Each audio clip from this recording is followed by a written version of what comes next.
그러면 어떻게 공인 줄 알까요? 유상을 통해서 공상을 인식하게 됩니다. 이것을 색즉시공, 공즉시색이라고 합니다. 오온의 첫 번째는 색온입니다. 그럼 이 수상행식도 같습니다. 수즉시공, 공즉시수입니다. 상즉시공, 공즉시상, 행즉시공, 공즉시행, 식즉시공, 공즉시식입니다. 이 오온의 색법이 다 이와 같습니다. 색법이 이와 같으므로 수상행식도 이와 같습니다. 하나를 들어서 기타 다른 것도 설명한 것입니다. 앞에 든 것을 예로 비교하여서 설한 것입니다. 오온을 모두 같은 공식으로 설해도 됩니다. 왜 이렇게 많은 설명을 빌려야 하는 걸까요? 설명을 안 하면 중생들이 어떻게 들어갈 수 있겠습니까? 알아들을 수가 없습니다. 반야의 지혜는 바로 중생들이 본래 지니고 있는 지혜를 개발하는 것입니다. 먼저 우리가 가장 중요시하는 것으로부터 우리가 가장 중요시하는 것은 바로 우리 몸입니다. 여기서부터 알 수 있도록 시작을 합니다. 이러한 인지는 바로 관자재 보살이 조견 오온 개공한 것을 비추는 것을 어떻게 비추었는지 그렇게 비춥니다. 하나의 몸과 하나의 마음은 소멸합니다. 하나의 몸과 마음이 모두 소멸하는 줄을 알면 한이 멸하면 참됨이 드러납니다. 진실이 나타납니다. 먼저 몸이 멸하기 때문에 몸이 멸하면 마음의 집착도 없어집니다. 환의 마음이 멸하면 바깥의 경계상은 일체의 경계상이 모두 없어집니다. 이것은 마음이 먼저입니다. 마음이 무엇인가 하면 우리가 말하는 18개, 바로 18개의 식입니다.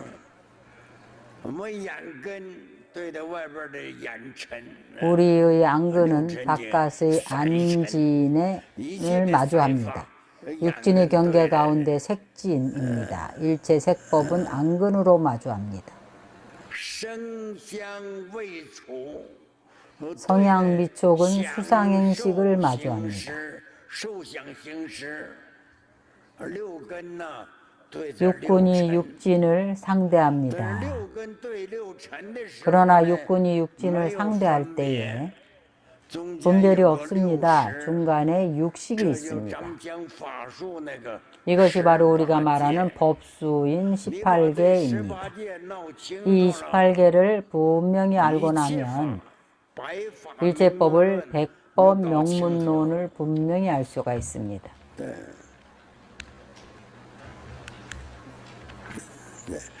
지금 종합해서 설하면 오온은 모두 공한 것입니다. 우리의 몸과 마음이 모두 공한 것입니다.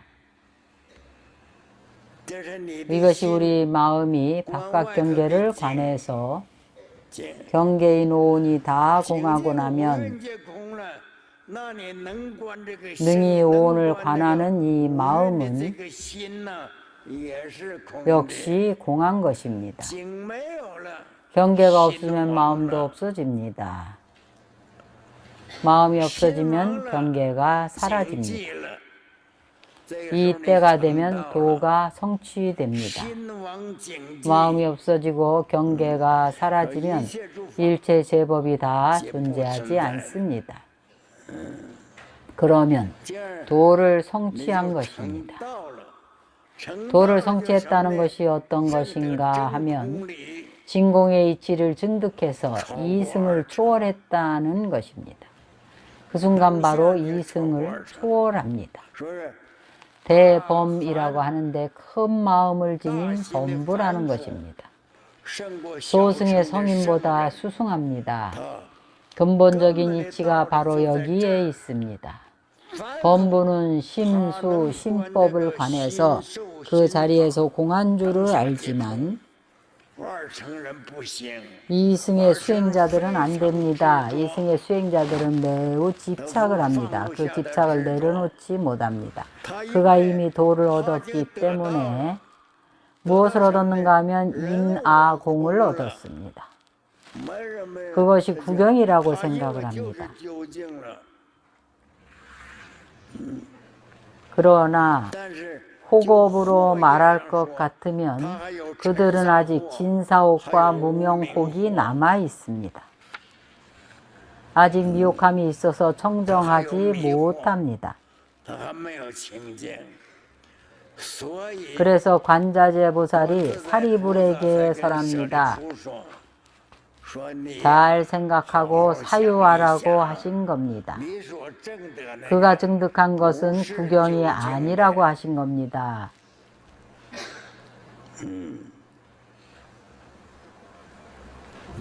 그에게 이렇게 해석해 주었습니다. 그에게 둘이 다 공하다고 해석을 해 주셨습니다. 공은 형상이 있을까요? 없을까요? 있습니다. 어떤 것이 공의 상일까요? 그래서 관자재 보살이 또 사리자에게 설합니다.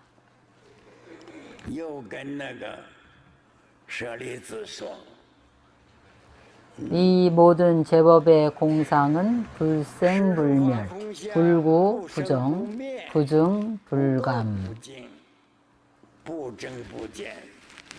어떤 것이 제법이고 어떤 것이 공상일까요?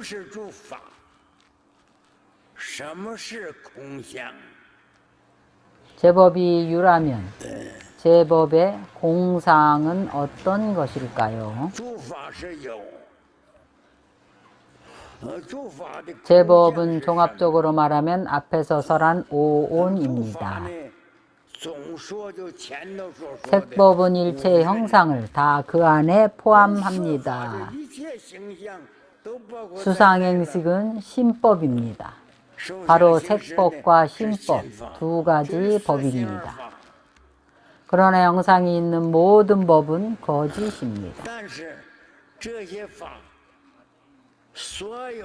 경전에서 그것은 공상이라고 설했습니다. 공상은 무슨 상인가 하면 진공실상입니다. 바로 관자재 보살이 증득한 것입니다. 조견오온계공이 바로 이 실상을 증득한 것입니다.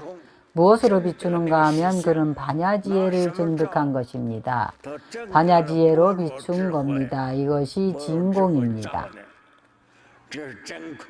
진공만 말하면 안 됩니다. 진공이 관조하는 경계에 대해 말해야 합니다.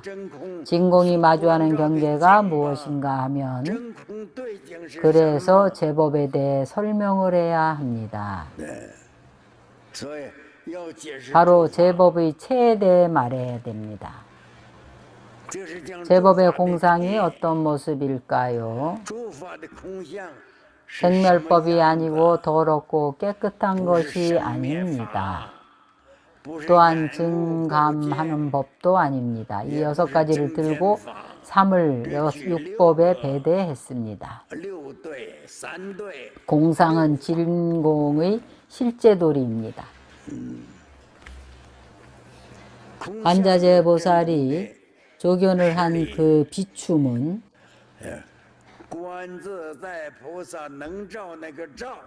한 번 비춤에 제법이 공상임을 알았습니다. 그 비춤은 반야지혜입니다. 반야지혜는 공상입니다. 지혜 자체가 공상입니다. 상이 없습니다. 제법이 공상임을 해석한 것입니다. 제법의 공상은 또 모든 법을 떠나지 않습니다. 모든 법을 떠나서 무슨 공상을 이야기하겠습니까? 그러나 이것은 또 둘이 아닙니다. 제법의 공상이 바로 제법입니다. 제법이 바로 공상입니다. 둘로 해석을 해도 틀리지는 않습니다. 제법을 떠나서 공상을 이야기하면 제법을 떠나서 어떻게 공상을 이야기하겠습니까? 진공의 상은 어떤 모양이겠습니까?